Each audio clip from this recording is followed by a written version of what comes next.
Circulating online. You might have seen it by now.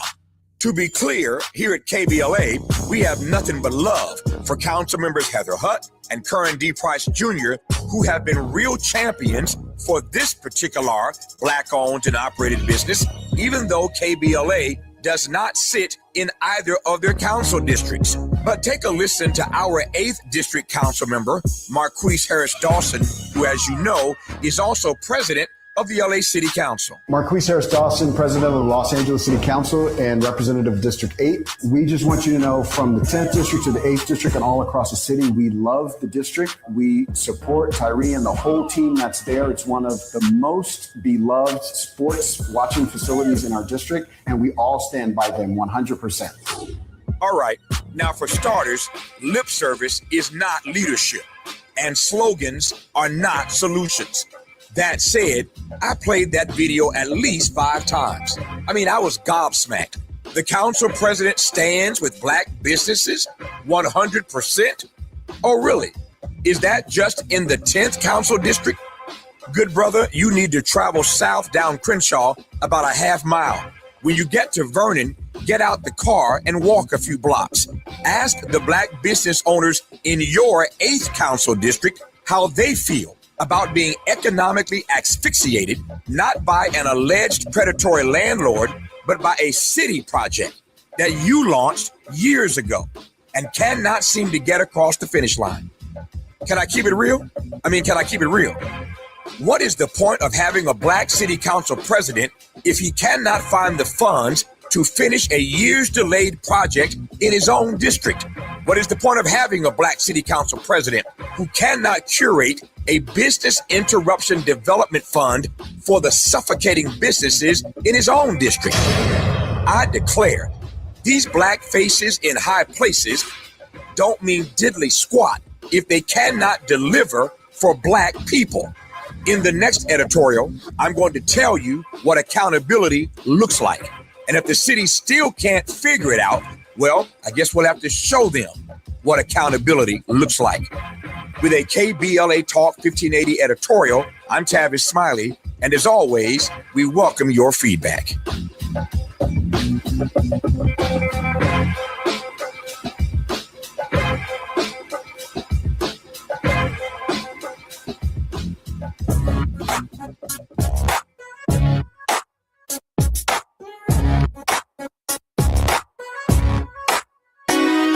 Jesse Jackson Jr. Show.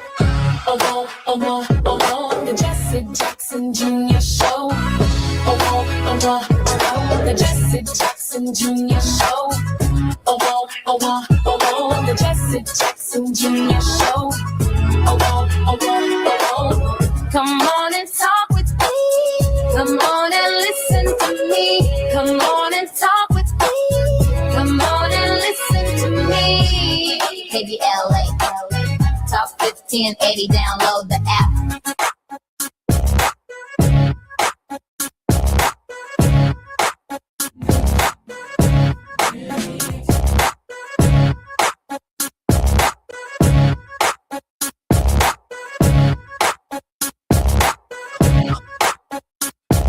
I'm Jesse Jackson Jr. Welcome forward to Wealthy Wednesday on the Jesse Jackson Jr. Show on KBLA Talk 1580. I am so grateful to God today that we are together again on the 405, the 101, the 5, the 10, the 118, and the 110 in Los Angeles, California, and by way of the app all over the country and around the world, including but not limited to England and South Africa. I keep getting text messages and queries from both South Africa and the UK. Grateful for your participation and your listenership here at KBLA Talk 1580, which we consider, given all that's at stake, the center of the political universe is right here at KBLA. I am very grateful that one of my good friends, Mina Moara, is a freelance writer and journalist who has interviewed over 800 influential leaders, now hopefully 801, including myself, 2 U.S. presidents, 3 vice presidents, and a variety of others. Mina is an author and influential mentor. How the Life and Legacy of Howard Hendricks Equipped and Inspired a Generation is the book that he wrote of leaders, how it inspired a generation of leaders. We'll talk about that more as we get through our program. Mina and his family reside in Kennesaw, Georgia. Mina, welcome forward to the Jesse Jackson Jr. Show on KBLA Talk 1580. You know, it took a while to get here with you, but I'm here, man. I feel like it's Christmas today. Hey, man, do you want to give a shout? We're still a little off from Christmas, but did you want to give a shout out to your mother, who I know is listening to us, I believe down in Florida? She's down in Orlando, Florida, and so she watches you often, Jesse. It's kind of one of those things where I did not want to call and tell her, so I'm hoping I'm surprising her. Is what I'm hoping, man. So this is going to be a surprise. I better turn my phone off because she will definitely call me and go, "Hey, are you on right now?" And so, here it is. Man, it's good to be here with you. Man. Hey, Mina, I'm so grateful. I am so grateful for your friendship. Man, thank you. I'm so grateful for your leadership. I recognize that there are times, a few of them, where we have a difference of opinions and thoughts. And so that makes for a very interesting dialogue. And I want to thank you on the front side of that. I should share with you not very long ago, I had Tucker Carlson on my show. And Tucker was really interesting. I texted him just the other day and I said, you know what? It took a lot of courage for you to distance yourself from the Republican Party most recently. And he said, you know what? I'm sick of it. I've had enough. And Tucker shared with us when he was on our program, hey, Jesse, don't forget, you introduced me to Barack Obama. And so I really, really do understand the journey of people, and I respect their journey. I have no judgment on their journey. And I think that our listeners can make their own judgment about the thoughts and the thinking of people and be respectful and civil in that space. We're at 2:10 in the central part of the time zone, and at 12:11 we go to our break here on KBLA. We say we're coming forward because we don't go backwards on KBLA. But I just want to thank you first and foremost for being on our show. Thank you, Mina. It's good to be here. I cannot wait to talk about Tucker. Hopefully, other things. Man. Oh, we're going to talk about Tucker Carlson. We're going to cover a lot of real estate because of a variety of opinions from evangelical thinking all the way to the politics of what's taking place in Washington, D.C. The basic spirit energy of our country does matter to our thinking and our calculation. I certainly want to talk about the outcome of yesterday's elections because I think it really, really drew to the forefront what's taking place in the body politic and in the democracy. The people and their thoughts and their votes matters. I'm Jesse Jackson Jr. When we come forward, more with Mina Moara, freelance writer and journalist, here on KBLA Talk 1580. It's afternoon drive time with Jesse Jackson Jr. Only on KBLA Talk 1580. Wishing happy birthday to KBLA. 5 years old, yeah, with more that's coming your way. Congratulations, come on, y'all, let's celebrate. Happy birthday to KBLA. 5 years deep and we still going up. Built it from the ground, now the real knowing us. Real talk on the air, then the truth get heard. Every day the proof getting served. He had a vision and he stayed with the plan. Now they tapped in from the beach to the land. Never back down, 7 days of the week, still going up now. We 5 years deep. Wishing happy birthday to KBLA. Tommy smiling, you did it with 5 years today. Congratulations, come on y'all, let's celebrate. Happy birthday to KBLA.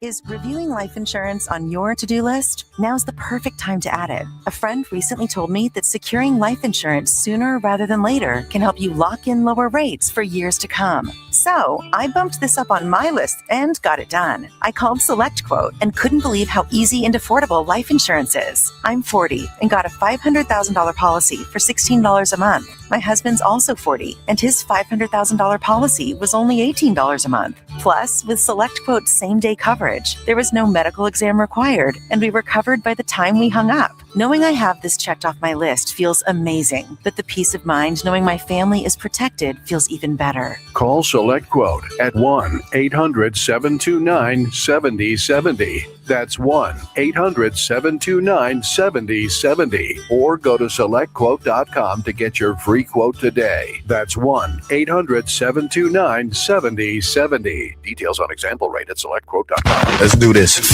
We're heading into one of the most important election seasons in a generation. And with so much on the line, your healthcare, your economy, your neighborhood, you deserve more than sound bites. You deserve the full story. KBLA Talk 1580 is your trusted voice for political coverage, commentary, and conversation. From local races to national headlines, we bring you the insight and perspective you need to make sense of it all and make your voice heard. Between now and November, a lot will happen, a lot will change, but one thing won't. KBLA Talk 1580 will be right here, keeping you informed, keeping you engaged, and keeping it real. KBLA Talk 1580, the place for politics.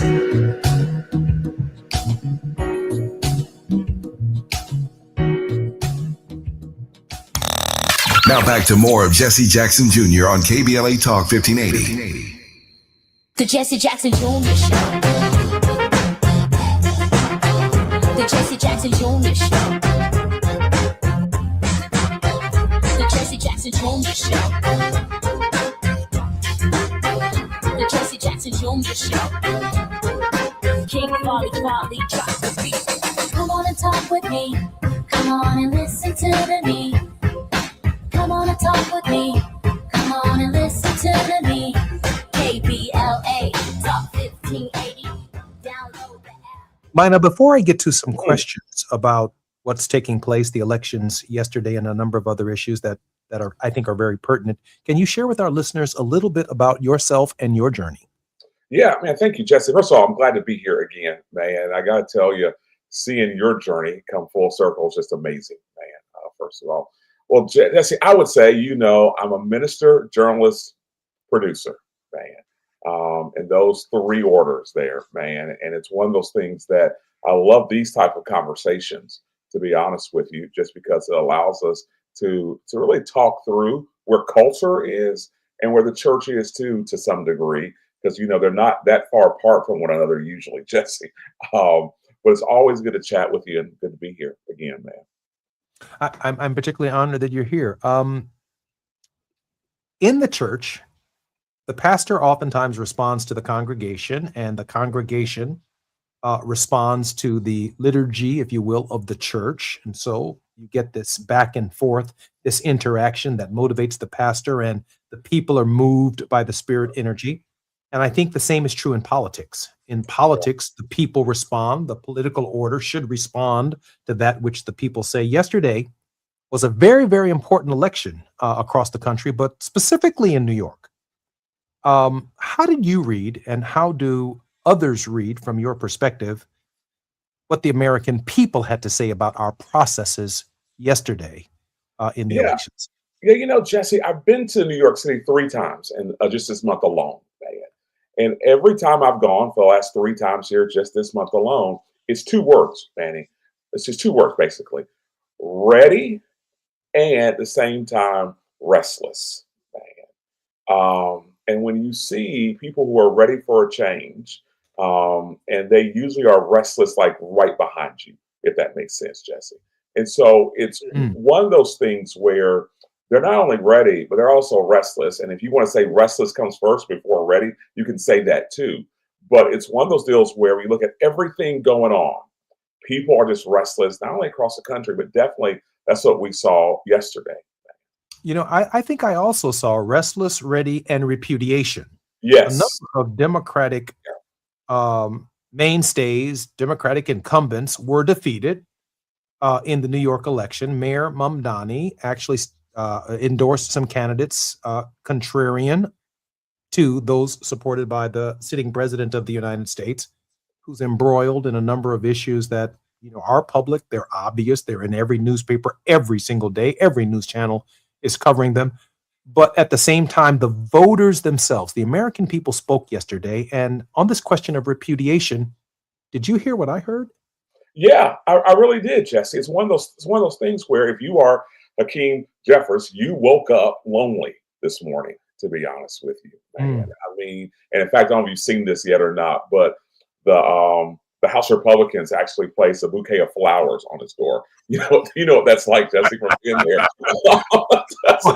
put flowers on my door before. Yeah, hey, we're sorry for your loss, but it's one of those things where the backdrop, though, people don't like talking about this, Jesse, is there was another mainstay backdrop behind this too, the AIPAC issue. And it's one of those deals where as the more and more of that funding comes out, the more and more that you're going to probably see people, whether good or bad, Jesse, go, I don't know if I can trust so-and-so politician.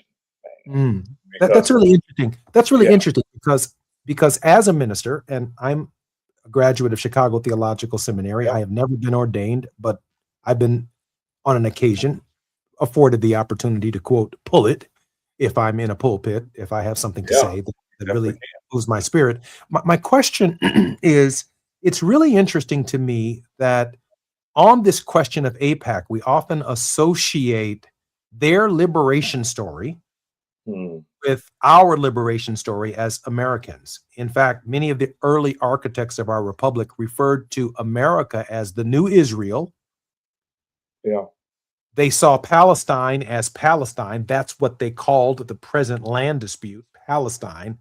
They had no vision 250 years later that a state of Israel would have been formed. So they saw themselves on a prophetic, philosophical, theological journey, establishing the possibility of a second coming, of a great society, of a place where all men and women, yes, are created equal towards something in human history that recognized our oneness and our collective capacity to get something done on behalf of all people in the name of God, quite frankly.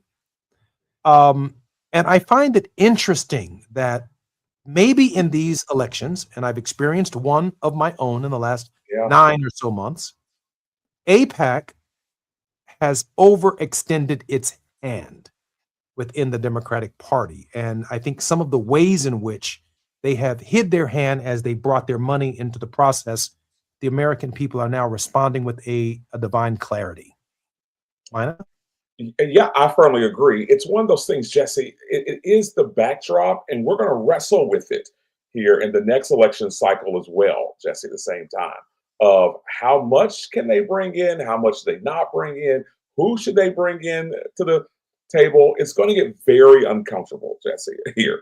I mean, and it's one of those things where whether good or bad, I think each candidate is going to have to fundamentally decide, where and how are they going to use it and bring it up, or not even bring it up in of itself? And the person running against them, more than likely, is going to bring it up. Mina, is it possible to be for Israeli security within internationally recognized boundaries and Palestinian justice at the same time, or are these two diametrically opposed ideas that can no longer be reconciled?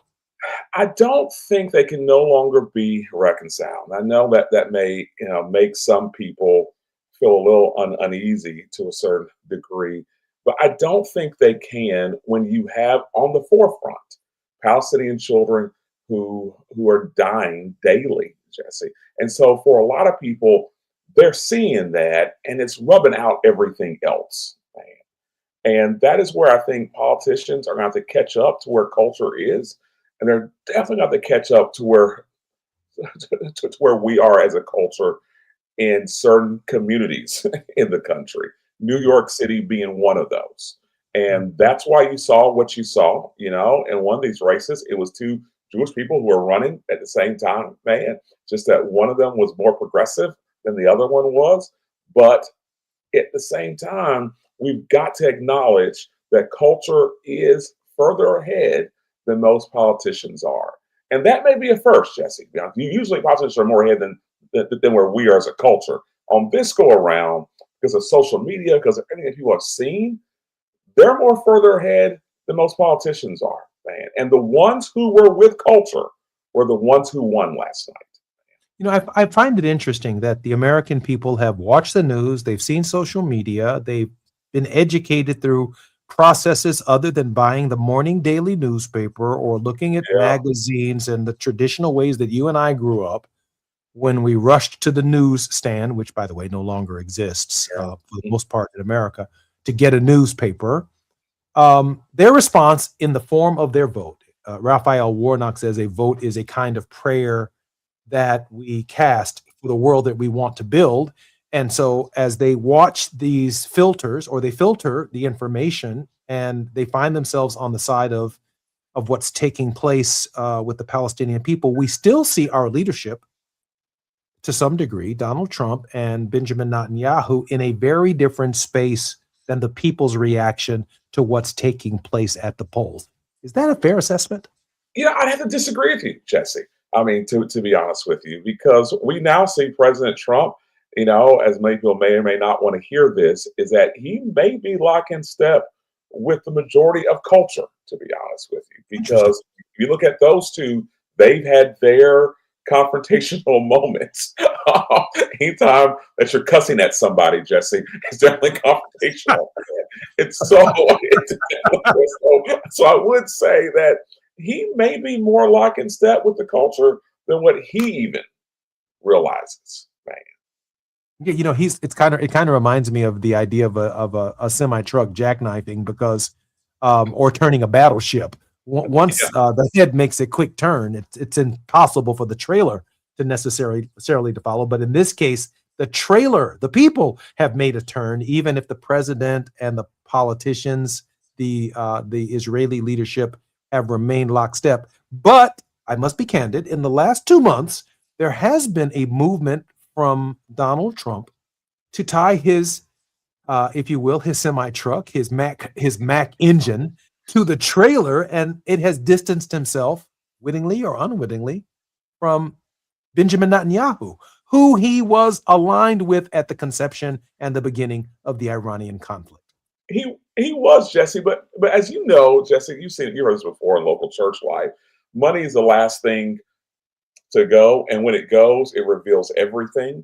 I think we're in the stage of money is the last thing to go, and so there's still a lot of money out there in the AIPAC world, for example, and other slots also. And I think what we're going to start seeing before we get to November, because people were taking notes last night, man, that hey, if I want to win, this is what I'm going to have to do, these three things. And we've seen this over primary over primary. What are these three things? What are these three things, Mina? Well, the first one is, are you hearing culture, man? Like, are you in lock and step with it? The second thing is, just because you're the leader doesn't mean that your group is going to follow you, man. And we saw that here in Georgia, for example, in the governor's race here. I mean, you look at what happened here and with Jackson, he was definitely, the one that the people got behind, even though President Trump did not get behind him, man. And the third thing is this, and we cannot ignore this. When it comes to affordability, it is a big issue, Jesse. Now, and here's what happens in a lot of circles, that a lot of politicians don't hang around the people who are really going through it, man. And it happens in media circles as well, is that, both these circles can become so insulated that they do not hear or understand that for a large majority of people, Jesse, over half, man, that they're having a very hard time with basic necessities, just basic stuff, man. And so when you look at 54% of people in our country do not have $400 in savings, Jesse. And not just that, they don't know where to even find it, man. And so that's coming to the forefront. You look at what happened last night, each one of those candidates, including the mayor of New York City, who may be becoming the new co-chair of the party, they spoke into that, Jesse. There's definitely a transition taking place in the Democratic Party, even if the stalwarts don't see it coming. And Correct, Jesse. Those who are incumbents and were incumbents, they were dealt a very serious message, I think, in New York City, that if you don't stand for change, if you can't be the change that you say you're for, you're out of here.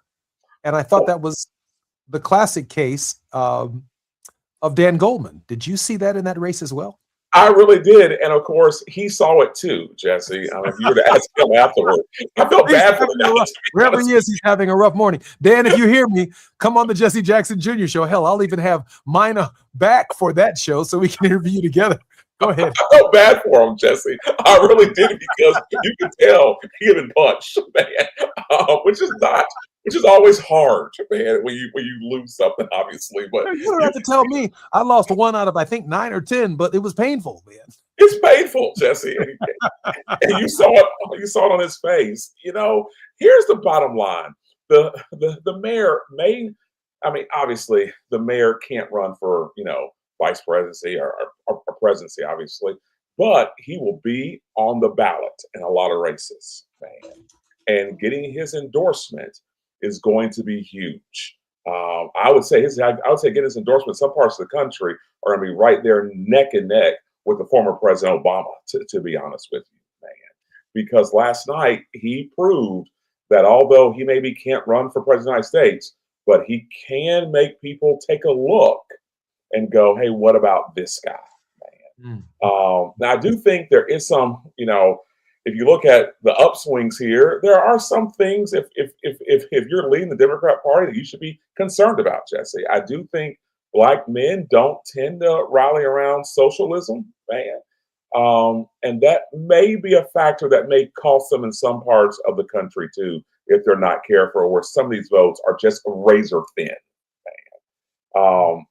But for right now, we have a new co-chair of the Democrat Party. Right. I saw the foundation. Oh, I'm sorry. We've got a moment that we have to take a break here. I'm Jesse Jackson Jr., listening to the Jesse Jackson Jr. Show. More with Mina Moara when we come forward, a freelance writer and journalist who's interviewed more than 800 influential leaders. He's our very special guest right here at KBLA Talk 1580. More when we come forward. It's afternoon drive time with Jesse Jackson Jr. Only on KBLA Talk 1580.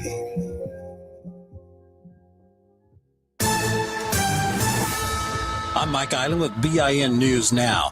As we've been reporting to you, candidates endorsed by New York City Mayor Zohran Mamdani were big winners on election night. They include progressive challenger Brad Lander, who has accused Israel of committing genocide in Gaza. He defeated two-term incumbent Dan Goldman, who was supported by pro-Israel groups.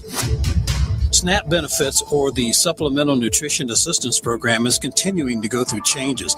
In many states, restrictions are in place as to what you can buy with your SNAP card, like candies and sugary drinks. In Tennessee, a federal judge has temporarily blocked the ban on the junk food. Some recipients don't have a problem with such a restriction, like Brittany Cottingham of Memphis. I'd rather be a little more regulated on junk food. It's not that big of a deal to me. The African-American mother tells WHBQ it's good to be healthy. Get BIN News Now on demand on the free iHeartRadio app. Attention Ram owners. Complete Recall 67A. Get $500 and a chance to win a getaway to Miami for two to see the final race of the season. Plus, meet Brendan Butterbean Queen. Learn more and schedule at CumminsRecall.com. This is the KBLA Sports Minute with Ray Richardson. One of the potential 9 free agents on the Lakers roster is planning to stay with the team. Austin Reeves has agreed to a 4-year, $185 million max contract. The deal will pay Reeves an average of $46.2 million per year. Reeves is signing the richest contract in NBA history for an undrafted player. The 28-year-old Reeves joined the Lakers as a free agent in 2022 after playing at Oklahoma. Reeves was not selected in the 2022 NBA draft. The Dodgers are donating $1.1 million to 2 nonprofits that are assisting families in the LA area impacted by the ICE immigration raids last summer. The Dodgers agreed to help the California Community Foundation and Labor Community Services. Last June, Dodgers management instructed their security team to block ICE agents from entering property at Dodger Stadium to seek out undocumented immigrants. No debates, no speculation, just the info you need. That's your KBLA Sports Minute. I'm Ray Richardson on KBLA Talk 1580.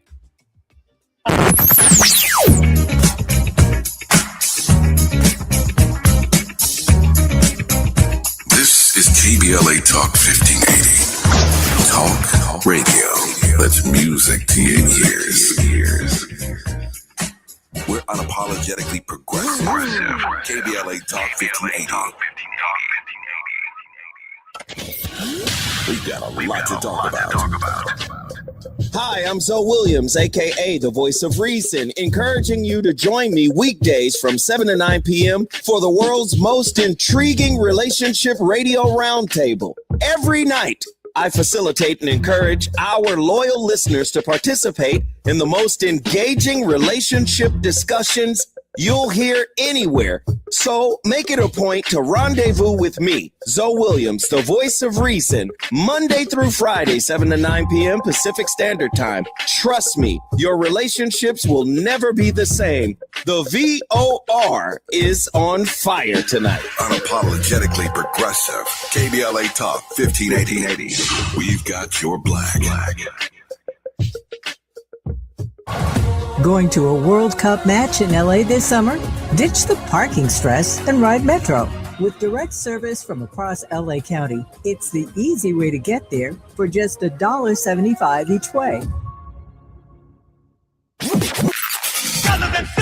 There is no denying that we've always been the conscience of this country. KBLA Talk 1580 is progressive talk radio built for our community, by our community, and with hosts who look like you, live near you, and care about what you care about. 50,000 watts of truth right here in Southern California. KBLA Talk 1580. Listen live on your AM radio dial at 1580 or stream us live on our KBLA1580.com website or on our free KBLA 1580 app. Unapologetically progressive.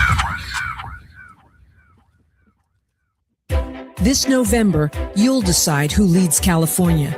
So shouldn't you hear directly from the people asking for your vote? Join us for California Voices, a political town hall and ballot forum, Saturday, October 3rd, 2026. Meet candidates running for governor, lieutenant governor, attorney general, and other major statewide and local offices, including mayor of Los Angeles, city attorney, and LA County sheriff. Get clear, nonpartisan breakdowns of the propositions on your November ballot, both sides, no spin. And ask your questions directly, in real conversation, face to face. California Voices is brought to you by KBLA Talk 1580 and the Empowerment Congress, giving you the information you need before you vote. Mark your calendar, Saturday, October 3rd, 2026, California Voices. Follow KBLA 1580 for details and download the KBLA 1580 app. Your vote, your voice. Be there. Are you having trouble hearing? Hearing loss can devastate the quality of your life. Now, there's an affordable fix for you or your loved one. Rated the best hearing aids of 2026 by Forbes Health, Audion Hearing has the highest quality hearing aids at the lowest prices, starting at just $98 a pair. I actually like them better than my old $5,000 hearing aids. I could not believe how my hearing and life changed. Join over 1 million happy customers by going to audionhearing.com. That's AUDIEN hearing.com. When disasters hit and cell networks fail, Rapid Radios keeps you connected. Instant push-to-talk with coast-to-coast range. No contracts, no monthly bills. Trusted by law enforcement, government agencies, and over 500,000 users. Always ready when your phone isn't. Because in an emergency, seconds matter, and reliability isn't optional. Go to rapidradios.com. Use code RADIO for 5% off and free shipping from Michigan. Rapid Radios. Communication redefined. You're listening to Jesse Jackson Jr. on KBLA Talk 1580. The Jesse Jackson Jr. Show. The Jesse Jackson Jr. Show. The Jesse Jackson Jr. Show. The Jesse Jackson Jr. Show. King Quality drop the beat. Come on and talk with me. Come on and listen to me. Come on and talk with me. Come on and listen to me. KBLA Talk 1580. I'm Jesse Jackson Jr. Welcome forward to the Jesse Jackson Jr. Show on KBLA Talk 1580. Our very special guest in this hour is my good friend, Mina Mwara, a freelance writer who has interviewed over 800 influential leaders, including two U.S. presidents, 3 vice presidents, and a variety of others. Mina is also the author of The Influential Mentor, How the Life and Legacy of Howard Hendricks Equipped and Inspired a Generation of Leaders. Mina and his family reside in Kennesaw, Georgia. Mina, Jesse Jackson Jr. Show. Man, good to see you, man, again. Man, it's always a pleasure to see you. Tell us about how we can get, but also the importance of the life of Howard Hendricks and how he equipped Jesse, thank you for asking about that, man. I love just the model of mentorship in general. So you look at Howard Hendricks, I really took the top 10 evangelical pastors and I put them through the lens. And what I found out is that Howard Hendricks mentored 8 out of the top 10, man. And so that got me on just the road and research of what does it mean to be a good mentor, man? What does it take for somebody to literally say, I'm going to pour my life into you? And you and I both have had great mentors, Jesse, obviously, in our past, man, and our current future too as well, our current situations now as well. And so Howard Hendricks was a professor who literally poured into folks like Tony Evans, Andy Stanley, and a whole host of just other people. Man, I'm trying to pour into my son. I'm trying to pour into my daughter. Yeah. And you're telling me that you think you've unlocked right here in The Influential Mentor how Howard Hendricks actually poured into 8 out of 10 influencers that you looked at, regardless of the politics, regardless of the theological angle. And in pouring into other people, he actually expanded his own existence because of the unique dynamic of what it means to be human. We are all finite. We're not going to live forever. Right. You've got to pour into somebody. Yeah. And for example, if you go to Chick-fil-A, for example, and you hear My Pleasure, he was the one who inspired that to one of their leaders, man, who said, we need to start doing this more, in fact, man. And so you'll never hear that at Burger King. You'll never hear that at McDonald's. You'll never hear that at Kentucky Fried Chicken. You'll never hear that at Popeyes. My pleasure. It's my pleasure to serve you. My pleasure. And they take Sunday off, by the way. Yeah. So there you have it. So it was fun to write. I think we all need to mentor someone. Jesse, I've had the privilege, man, of watching you from afar, having dinners with you, obviously, to where I've walked away every time going, man, here are the 3 things that I've learned. Jesse, if I could say this real quickly, man, I'll never forget we're having lunch or dinner one of these days, man, and your dad called you, man, and you took the call, and I'll never forget you just lighting up, man, by that call. And I remember going, you know what? I want to be that kind of dad. And it just stood out to me that I never met your dad or knew your dad, but it stood out to me in such a meaningful way where I said, you know what? Even someone of incredible influence that your dad had, man, that when he called you, man, no offense to you here, but you look like a 5-year-old kid, man, who was excited to get a phone call. I became a 5-year-old kid when he asked me to repay the loan. Hey, Dad, it's me. It's me. So no, I don't use the money. Can you write it off? And they're like, no. So mentor someone is what I'm trying to say, Jesse. I appreciate that. Mina, let me shift back to I'm assuming that the book is available on Amazon.com. It is. You can find it there. Okay. The title of the book is The Influential Mentor: How the Life and Legacy of Howard Hendricks Equipped and Inspired a Generation of Leaders. Mina Moira is developed a foreword along with, I want to say, Tony Evans. Tony Evans.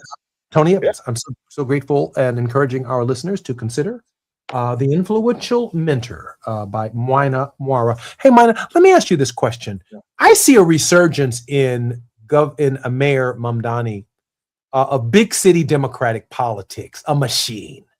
Last night, if nothing else, there is a machine that exists now in New York, a progressive machine that I haven't seen, and I was very young when the Richard J. Daley machine of Chicago could influence national Democratic politics. And the machine did not develop around Eric Adams. It did not develop around Koch. It did not develop around previous mayors of New York.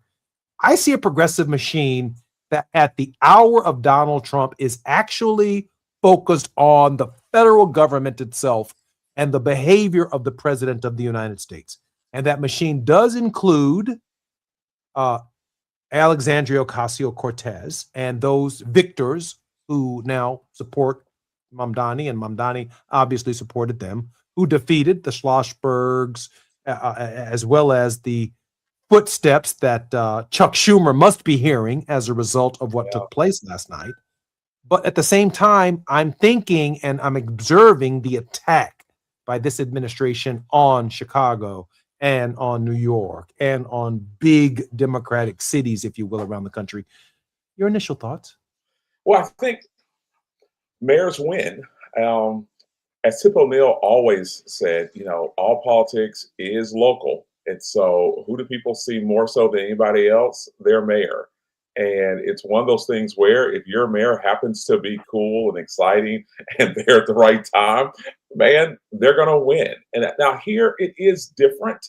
Here it's somewhat different in the sense of we will be writing and talking about him for decades, Jesse. I mean, he will be someone we will look back and literally go, he was a change agent here. So whether you like him or whether you don't, whether he's on the ballot or not, Jesse, I mean, he will always be underneath there for most Democratic politicians on the ballot, good and bad. Now, for example, Jesse, if you're here in the South, here in Georgia, here in Alabama, in those places, they're going to be using him on every commercial, man. And so I would tell any person who's running for office in the South that if they want to win a race, and if they're Democrats, to probably not be on the same stage with him.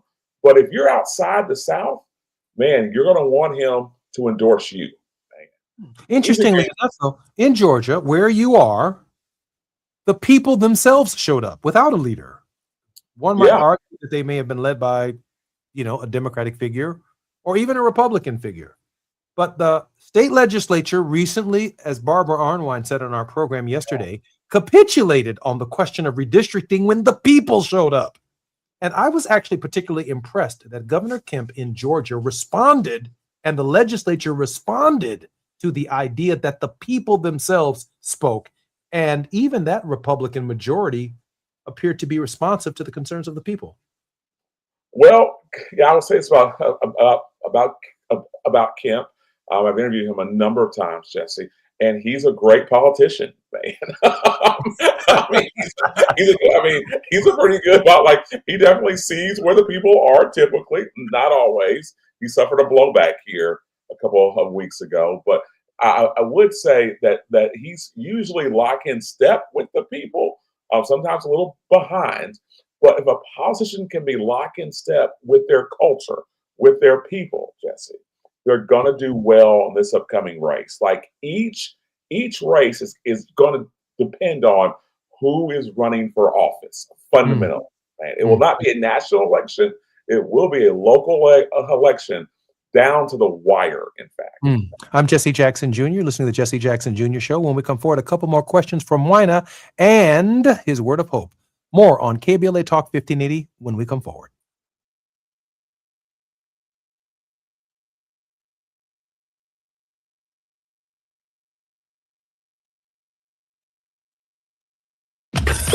While you're stuck in traffic, we can at least bring you up to speed on the news of the day. You're listening to Jesse Jackson Jr. only on KBLA Talk 1580.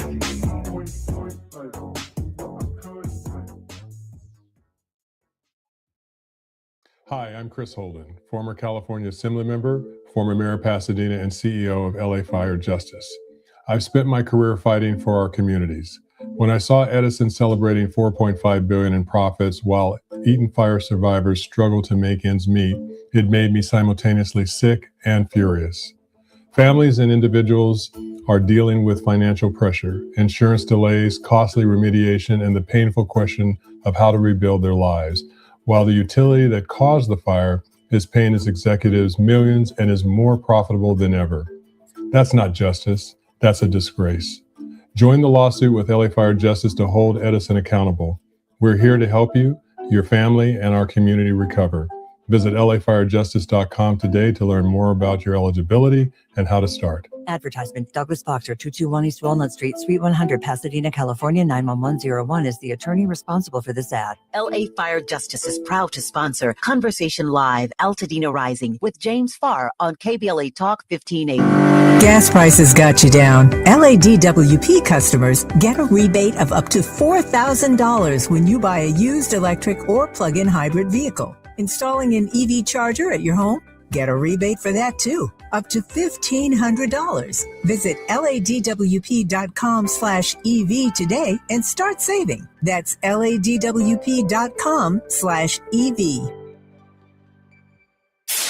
KBLA Talk 1580. We've got a lot to talk about. Tired of being locked out of job opportunities and shut down by systemic racism? KBLA Talk 1580 stands with you in fighting for the rights of black workers, and we don't back down. The Los Angeles Black Workers Center is a dynamic alliance of workers, organized labor, community-based organizations, clergy, students, and scholars working collectively to improve the position of the black working class. The LA Black Workers Center takes a comprehensive approach to addressing the black jobs crisis. Their programs promote access to quality jobs, racial equity in hiring and retention, discrimination-free job sites, and they prepare black workers for employment in high-wage career track jobs. The LA Black Workers Center supports workers who need help protecting their rights on the job. They give workers access to quality jobs and remove systemic barriers to employment. And they are advocating for a fair deal for black workers in the new Los Angeles City Charter. To sign up for free career readiness training, get involved in organizing, or learn about union apprenticeship programs and trade registries, please visit lablackworkercenter.org. That's lablackworkercenter.org. Together, we can beat the black jobs crisis and build a more equitable Los Angeles. This is a community call to action from KBLA Talk 1580. KBLA Talk 1580. We've got a lot to talk about. KBLA Talk 1580, connecting you with services and solutions. At the heart of the Al Wooten Center's mission for good citizenship and academic excellence is a desire to ensure that every student avoids the kind of lifestyle and overcomes the kinds of challenges that led to the murder of Al Wooten Jr. In 1990, founder Myrtle Faye Rumpf opened the center in honor of her son's life. In 2026, they are serving more than 300 students in grades 3 through 12 annually online and on site at their youth center and other sites in the South LA area. The Al Wooten Jr. Youth Center takes a neighborhood approach to the revitalization and empowerment of a community in crisis. The Wooten Center provides free after-school and summer programs to help students in grades 3 through 12 attain grade-level proficiency and promotion, high school graduation, and college and career access and success. The Al Wooten Center focuses on academics, STEM, the arts, and so much more. Join them for an enriching experience that sparks creativity and nurtures young minds. Tap in at wootencenter.org. That's wootencenter.org. This is a community call to action from KBLA Talk 1580. Getting around LA doesn't have to cost a lot. Metro has fares that fit every budget. 20 free rides for qualified riders through the Life Fare program. Free passes for students with GoPass and affordable options for everyone in between. Wherever you're going, Metro's got you covered. Visit metro.net/fare programs. Now back to more of Jesse Jackson Jr. on KBLA Talk 1580. The Jesse Jackson Jr. Show. The Jesse Jackson Jr. Show. The Jesse Jackson Jr. Show. The Jesse Jackson Jr. Show.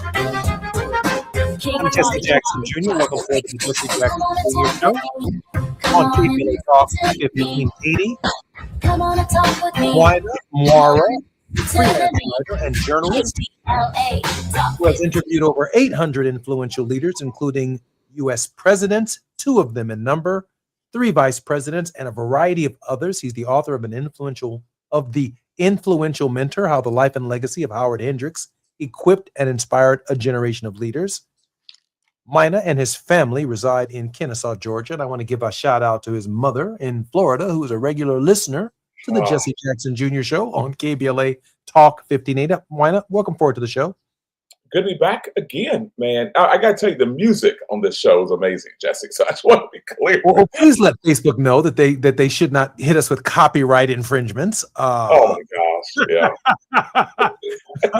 We are having a wonderful time right here on the show, and I'm totally in love with the KBLA 5th anniversary happy birthday jingle, which is like really, really cool and really, really well produced. And I want to thank Kenny Smith for his leadership in that space. Hey, Mina, let me ask you this question.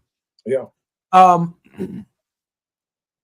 This attack on the big cities, the big blue cities where we largely are, I don't separate it from, the pre-Bellum period or the Bellum period where it was North versus South, Northerners who identified with saving the Union but still believed or didn't have a problem with slavery until Gettysburg of 1863. I'm thinking that the first 157 July 4ths from 1619 to 1863 was just another day in the history of our people. Yeah. Then, of course, the Declaration of Independence. And then the next 88 July 4ths were just another day, even though there was something called the United States as a result of the Declaration of Independence, the Constitution, the Bill of Rights, yada, yada, yada. And then in Gettysburg, Lincoln comes back after the battle, and the Confederates, the conservatives, are on retreat. He defines in November of that year the future of July 4th. He defines and gives new life to the meaning of the Declaration of Independence. And from my perspective, and I'd like to hear your opinion on yours, this July 4th, given all that we've experienced as a nation and the imperial presidency, is unlike any other that we've experienced in modern American history and maybe even in all of American history. Why not? Your thoughts? Yeah, Jesse, it's what the young people say. It's complicated. It's a complicated birthday. It's a complicated celebration. It's going to be a complicated day because for half of our country, they're going to be thinking to themselves, I was not invited to this birthday party. Interesting.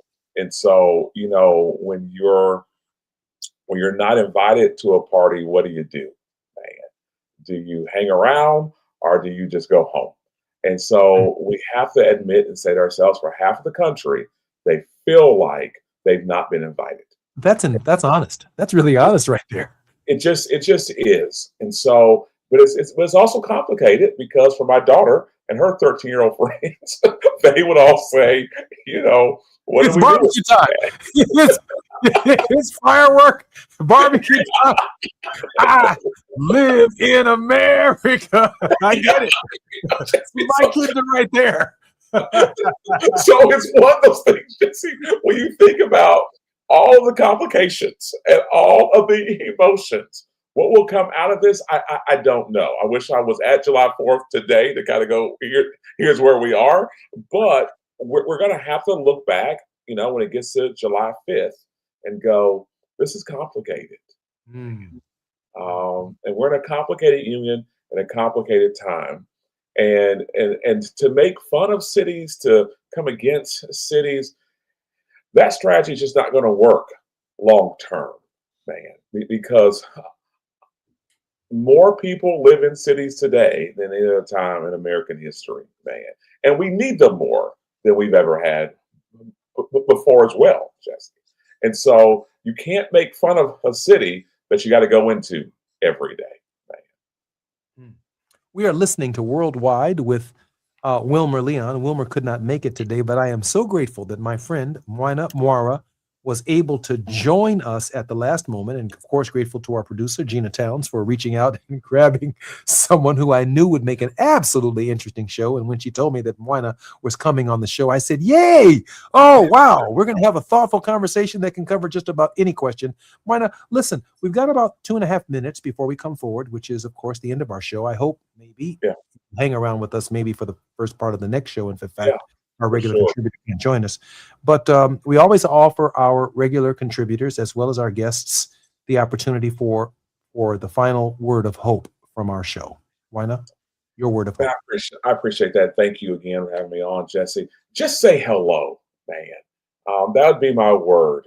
When we say hello to people, I think it gives life to them, gives life to us. I think we may be surprised, honestly, on where it may take us in a number of ways. But when you say hello to someone, it gives them the dignity to literally look back at you and say, man, we see each other. And that's why I think that word is so powerful. I think that's why the motion and it is incredible to us. And to be fair with you, Jesse, I'm a little concerned because we're not saying hello enough. Because when you're not saying hello enough, you don't dignify the other person, man. But when you say hello to one another, man, something just begins to happen. And you know what? As long as I've been doing this show for a couple of years now, I don't think anyone has ever offered just a simple word. Everyone's got a philosophy, a theory, or a mini sermon. But hello, or some form of gratitude, or some acknowledgement. I think hello is like acknowledgement.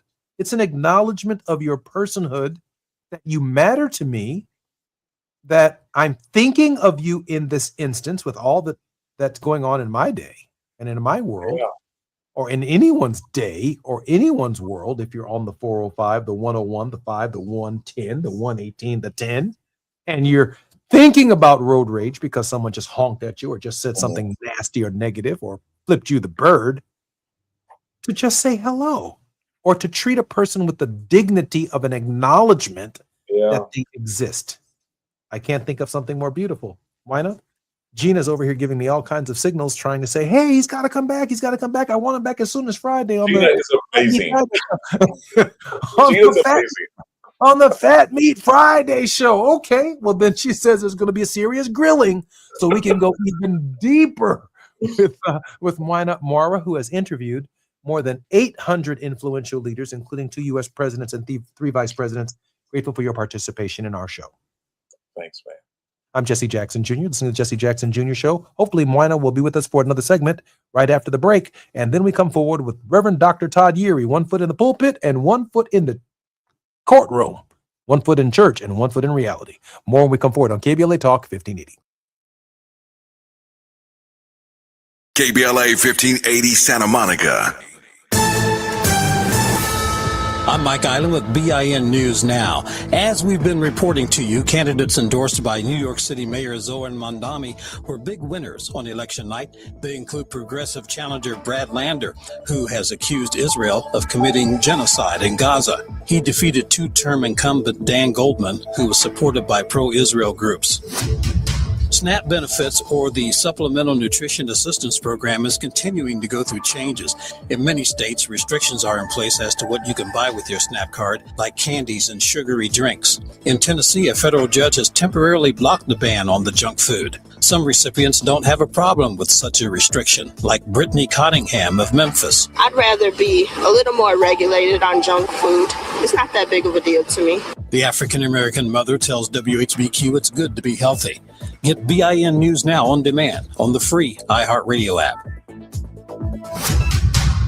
Attention Ram owners. Complete Recall 67A. Get $500 and a chance to win a getaway to Miami for two to see the final race of the season. Plus, meet Brendan Butterbean Queen. Learn more and schedule at CumminsRecall.com. This is the KBLA Sports Minute with Ray Richardson. One of the potential 9 free agents on the Lakers roster is planning to stay with the team. Austin Reeves has agreed to a 4-year, $185 million max contract. The deal will pay Reeves an average of $46.2 million per year. Reeves is signing the richest contract in NBA history for an undrafted player.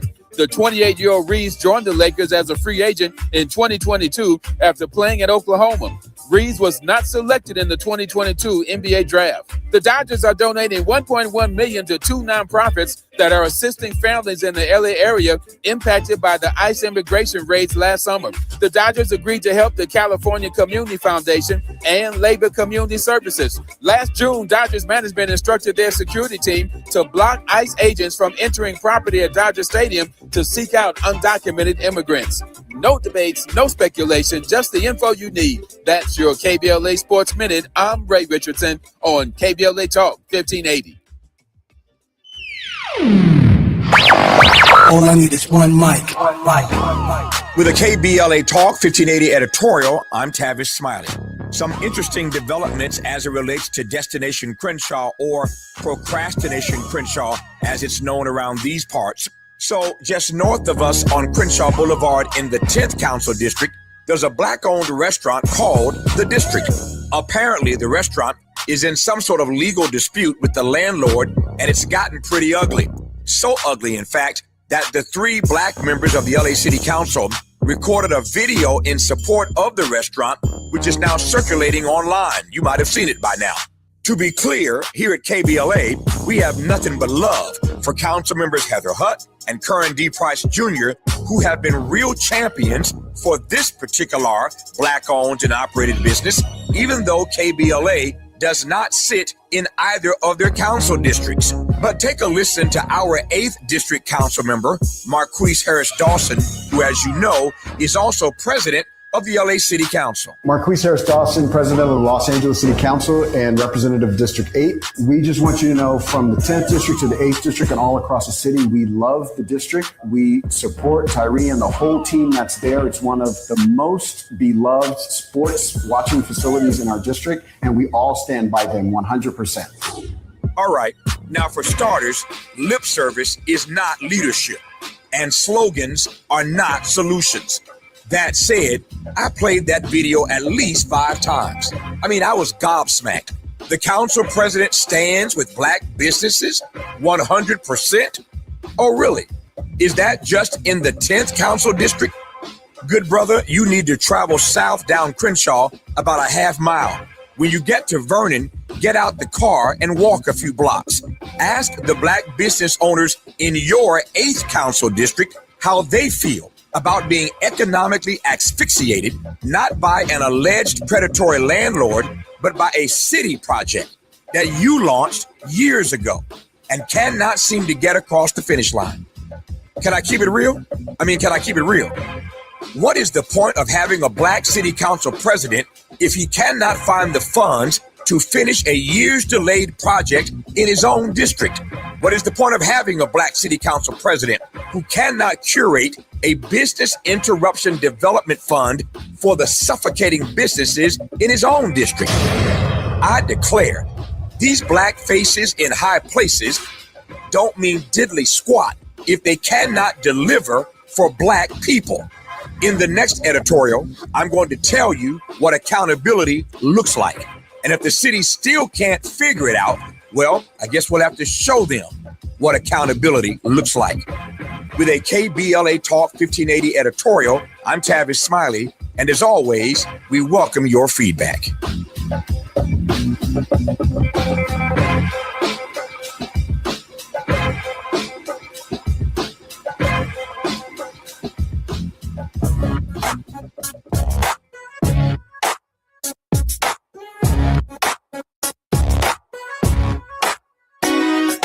Jesse Jackson Jr. Show.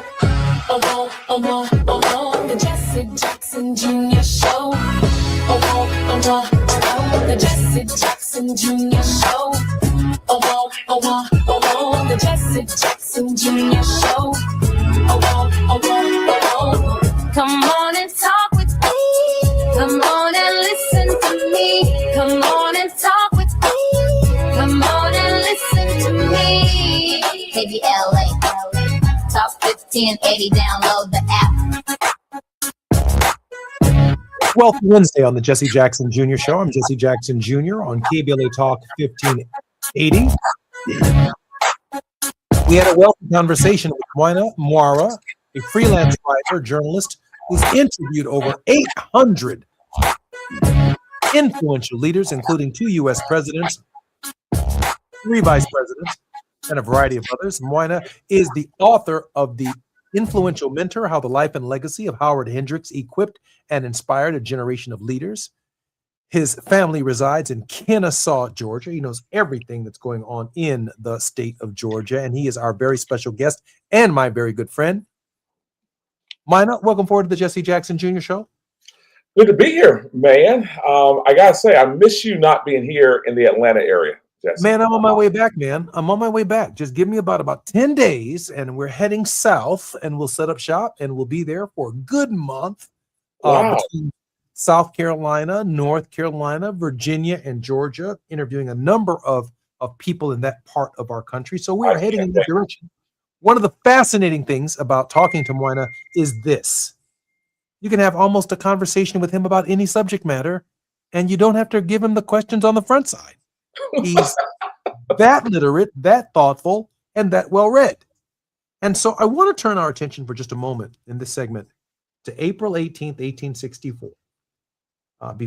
Abraham Lincoln delivers an address to the Sanitary Fair in Baltimore, Maryland, a lecture on liberty. And Moina, he says this: the world has never had a good definition of the word liberty. And the American people just now are much in want of one. We all declare for liberty, but in using the same word, we do not mean the same thing. With some, the word liberty may mean for each man to do as he pleases with himself and the product of his labor.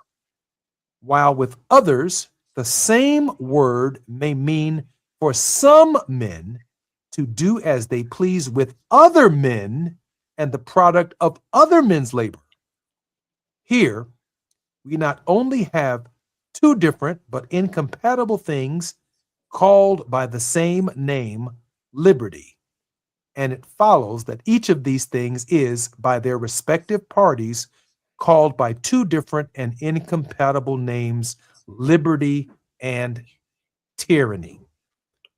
The regular contributor of our show on this particular hour is none other than the great Reverend Dr. Todd Eury, principal of the Eury Firm, a Maryland-based litigation and government relations firm, and also serves as the senior pastor of the Douglas Memorial Church of Baltimore and affiliates. Dr. Eury, welcome forward to the Jesse Jackson Jr. Show.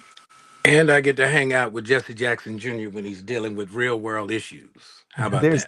I appreciate that, Dr. Eury. Dr. Eury, this is Moina Moira. We have about 1.5 minutes before we come forward. Let me ask Moina to respond to what Abraham Lincoln said in 1864. Man, some things never change, unfortunately. maybe fortunately. But I think we're here again. And it's one of those things where how do we dig ourselves out of this, maybe, Jesse, or where do we go from here? I think that's going to be the question. For our generation, somewhat, we look at Generation X and the Alpha generation. I think they're going to answer that question. I'm of a slightly different opinion, but I do agree in principle with Moina. Abraham Lincoln got tired of the word liberty, and to describe the very unique event, Dr. Urey, he said emancipation. We need to free people. And let's not get confused between the two words. Dr. Urey? Yeah, liberty and liberation are not necessarily synonymous. One is claimed by the oppressor. The one is the objective of the oppressed. Yeah. And so we have to be clear on which side of that equation we find ourselves. I'm Jesse Jackson Jr., listening to the Jesse Jackson Jr. Show on KBLA Talk 1580. Our guest has been Moina Moara, and a journalist and a very good friend of mine. And we are Wealthy Wednesdays with Dr. Todd Urey. More when we come forward on KBLA Talk 1580. It's afternoon drive time with Jesse Jackson Jr. Only on KBLA Talk 1580. Wishing happy birthday to KBLA. 5 years old, yeah, with more that's coming your way. Congratulations, come on, y'all, let's celebrate. Happy birthday to KBLA. 5 years deep and we still going up. Built it from the ground, now the real knowing us. Real talk on the air, then the truth get heard. Every day the proof getting served. He had a vision and he stayed with the plan. Now they tapped in from the beach to the land. Never back down, 7 days of the week, still going up now. We 5 years deep. Wishing happy birthday to KBLA. Happy smiling, you did it with 5 years today. Congratulations, come on y'all, let's celebrate. Happy birthday to KBLA.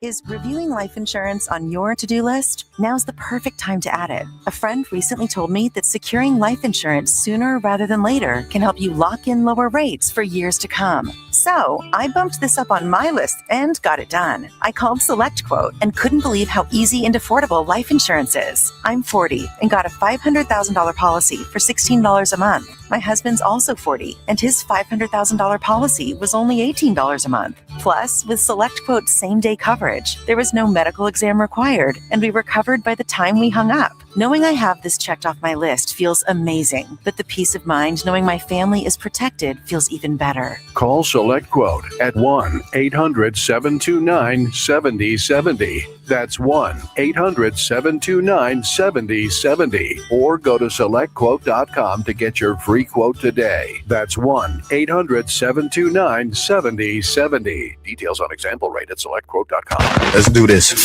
We're heading into one of the most important election seasons in a generation. And with so much on the line, your healthcare, your economy, your neighborhood, you deserve more than sound bites.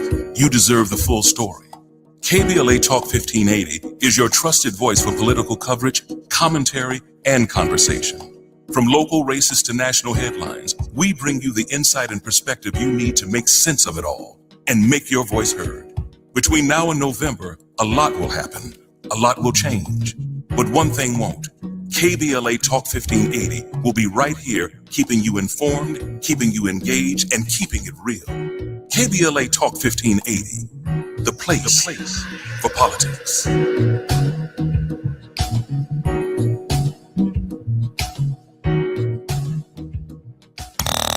Now back to more of Jesse Jackson Jr. on KBLA Talk 1580. The Jesse Jackson Jr. Show. The Jesse Jackson Jr. Show. The Jesse Jackson Jr. Show. The Jesse Jackson Jr. Show. King Quality drops the beat. Come on and talk with me. Come on and listen to the me. Come on and talk with me. Come on and listen to the me. KBLA Talk 1580. Download the app. I'm Jesse Jackson Jr. Welcome forward to the Jesse Jackson Jr. Show. It's the politics of our faith with Reverend Dr. S. Todd Yeary. Todd, I wish you were with us, Dr. Yeary, in Los Angeles when people kept coming up to us over the course of the 5th anniversary celebration of KBLA on June 2nd saying, is Dr. Yeary here? Is Dr. Yeary here? I'm thinking about joining his church. I said, well, he's all the way in Baltimore. They clearly were disoriented. The sun was too hot out on the left coast. So, it's all right. It's all good. We had barbecue. Tavis didn't have no spiced drinks, but that don't mean people didn't have them in their little bags. But they were having a great time. Kenny Lattimore was fantastic. Lunel was funny. It was great to see Dominique and Zoe and Tavis, of course, Dr. Cornell West, and all of the contributors, our behind the scenes people, Nick Cordelai Corte and his wonderful show, A More Perfect Union, Kenny Adams, Miles Lowe, and of course, Andy and the team, Taz, that keep all of our shows running on KBLA Talk 50. We had a great time. But Doc, let me ask you this question, because I think some of this confusion out here is the careful selection of words in the English language. Now, let me try a little experiment here. If I say, Reverend Yeary, please, I'm evoking and invoking a certain response. If I say, Negro, please, there's going to be another response from Todd Yeary. And if I say, please, yet another response. I think in the sanitary fair speech, Abraham Lincoln is saying there is confusion over the word liberty. For one group, it means to do with themselves as they choose. Whether you're the LGBT community, whether you're African Americans, whether you're women, or whether you're white male landowners who think that Negroes are property, you can do with yourself as you please. And then there's another group of people who use the word liberty, but they're discussing, this is how I'm going to pay my workers. This is how limited, because I want a profit, I'm going to provide health care. This is how I'm going to define a work day. This is how I'm going to squeeze $1 more out of this quarter by making him or her work a little longer. And Abraham Lincoln says, enough of the confusion. To define this event for all time, I choose the word emancipation. And when we hear the word emancipation, the first thing that comes to mind is Negro people. Talk to me, Dr. Yeary. Okay. All right. It's the first Wealthy Wednesday since the season changed. The summertime's here. It's hot. And so you decided you wanted to raise the temperature and not give a brother any warning. But okay, it's cool. I'm good.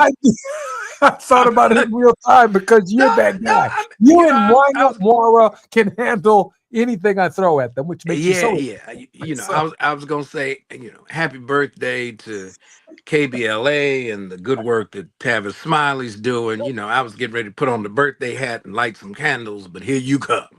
Here you come. So here's the issue. Words have meaning, but the meaning assigned to it depends on who's using it. And so when we think about domination, there's the meaning of words from the perspective of those who are dominant by virtue of force and those who find themselves dominated by that same force. And so how I understand the word is in the context of who is using the word in the discourse that I'm a part of, assuming that I'm a part of the discourse. So we have to be clear on context. Abraham Lincoln used the word from a particular posture of power, but he also had a particular worldview and self-interest. And so we have to be critical, even as we are being somewhat open to and generous with our interpretation of what he meant. The reality is that for as much as Lincoln did, arguably, we don't believe that he did all that he could have done although he did more than we had prior to. And so we got to be clear on the politics of language. Dr. Ali Mazuri talks about that when we consider how words are used as political tools. And whatever the political objective is will inform how the language is applied. Now, for those of us who are fighting against the system that has historically and persistently held us back from full enjoyment of what it means to be, when we say liberty, the four-letter word that we often use, but it doesn't get much shrift, is free. We've never been totally free.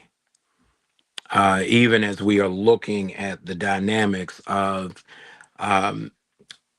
the structure not even being open to doing right in the sense of restitution. We think about how DOJ has entered itself as an intervener in the lawsuit in Evanston around reparations.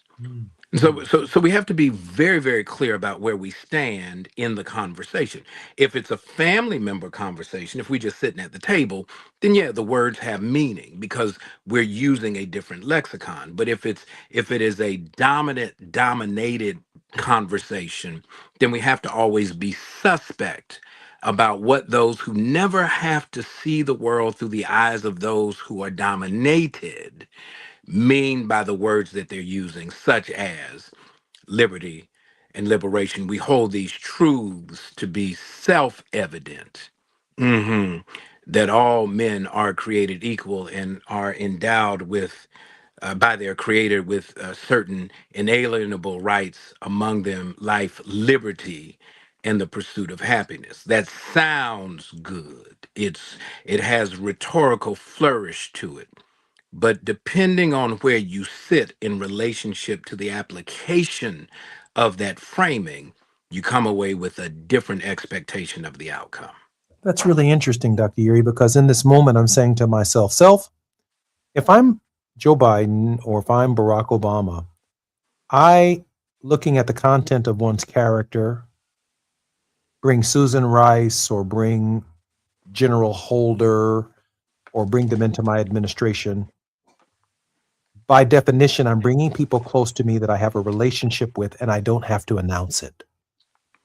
But when I hear someone say, I have black friends, or I like the blacks, or the blacks do this, what am I to make of one posture, which is, let's say, Biden and Obama showing us their relationships by who they trust with power, and someone who is not showing us, but uses a kind of different lexicon or terminology that suggests that somehow I'm okay because I know a few blacks. Help me here, Doc. Yeah, when we don't have enough time today to unpack the seriousness of the question you've just raised. When you find yourself in a position that allows you to engage beyond the reach of the implications of what you're talking about, you tend to talk at things. We see and hear this every single day. When you come to that place by way of some level of familiarity with what it means to be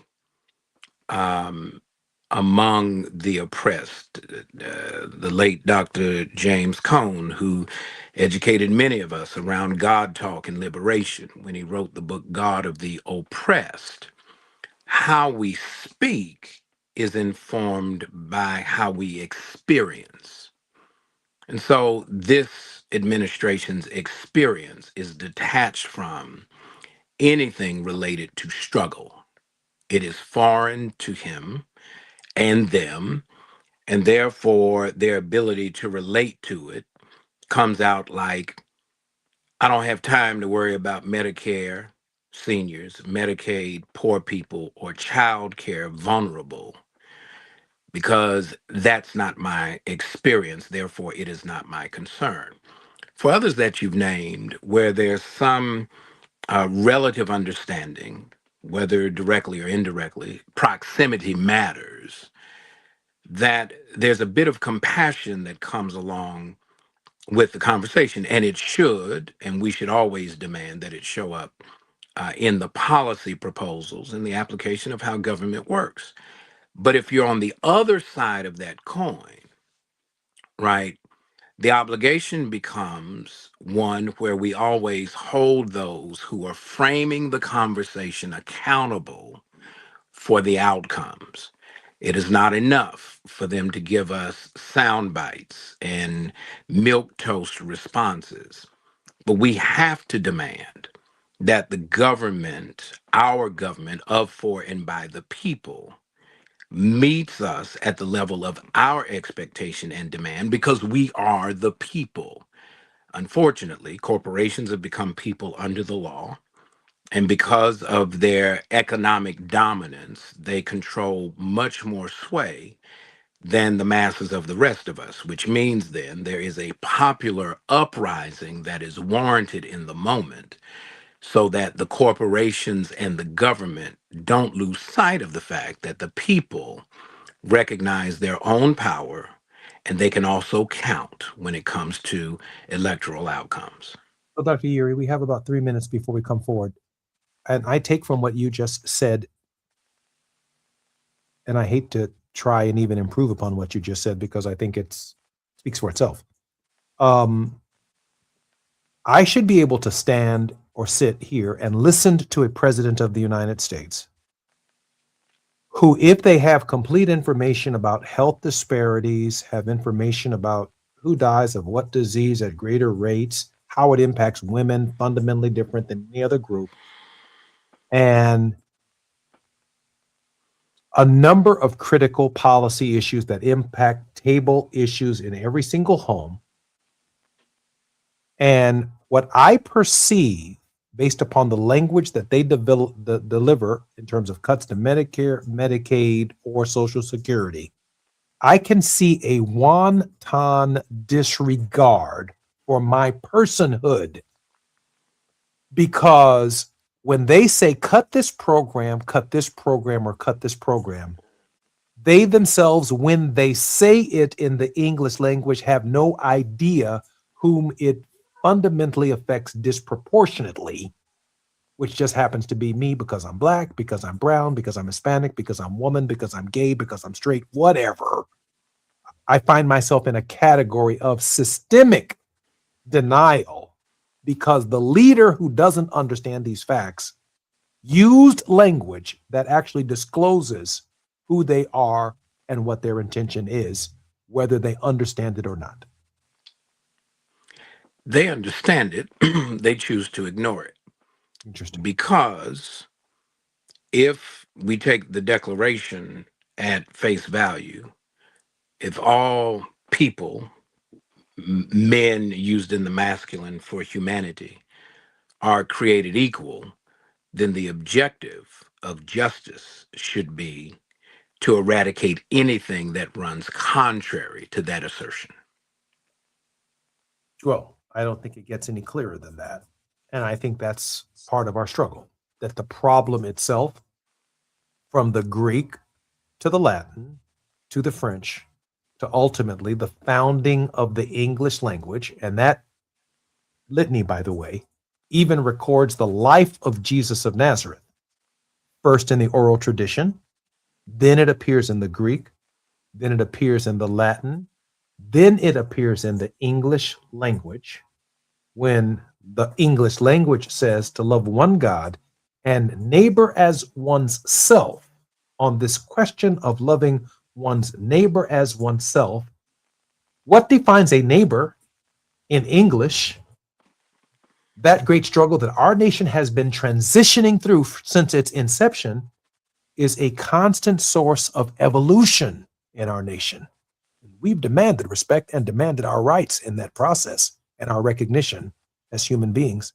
I'm Jesse Jackson Jr. It's Wealthy Wednesdays. We're on the politics of our faith with Reverend Dr. Todd S. Todd Yeary, Esquire. More when we come forward on KBLA Talk 1580 in just a moment. It's afternoon drive time with Jesse Jackson Jr. Only on KBLA Talk 1580.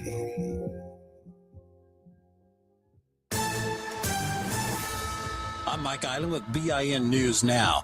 As we've been reporting to you, candidates endorsed by New York City Mayor Zohran Mamdani were big winners on election night. They include progressive challenger Brad Lander, who has accused Israel of committing genocide in Gaza. He defeated two-term incumbent Dan Goldman, who was supported by pro-Israel groups. SNAP benefits, or the Supplemental Nutrition Assistance Program, is continuing to go through changes. In many states, restrictions are in place as to what you can buy with your SNAP card, like candies and sugary drinks. In Tennessee, a federal judge has temporarily blocked the ban on the junk food. Some recipients don't have a problem with such a restriction, like Brittany Cottingham of Memphis. I'd rather be a little more regulated on junk food. It's not that big of a deal to me. The African-American mother tells WHBQ it's good to be healthy. Get BIN News Now on demand on the free iHeartRadio app. Attention Ram owners. Complete Recall 67A. Get $500 and a chance to win a getaway to Miami for two to see the final race of the season. Plus, meet Brendan Butterbean Queen. Learn more and schedule at CumminsRecall.com. This is the KBLA Sports Minute with Ray Richardson. One of the potential 9 free agents on the Lakers roster is planning to stay with the team. Austin Reeves has agreed to a 4-year, $185 million max contract. The deal will pay Reeves an average of $46.2 million per year. Reeves is signing the richest contract in NBA history for an undrafted player. The 28-year-old Reeves joined the Lakers as a free agent in 2022 after playing at Oklahoma. Reeves was not selected in the 2022 NBA draft. The Dodgers are donating $1.1 million to 2 nonprofits that are assisting families in the LA area impacted by the ICE immigration raids last summer. The Dodgers agreed to help the California Community Foundation and Labor Community Services. Last June, Dodgers management instructed their security team to block ICE agents from entering property at Dodger Stadium to seek out undocumented immigrants. No debates, no speculation, just the info you need. That's your KBLA Sports Minute. I'm Ray Richardson on KBLA Talk 1580.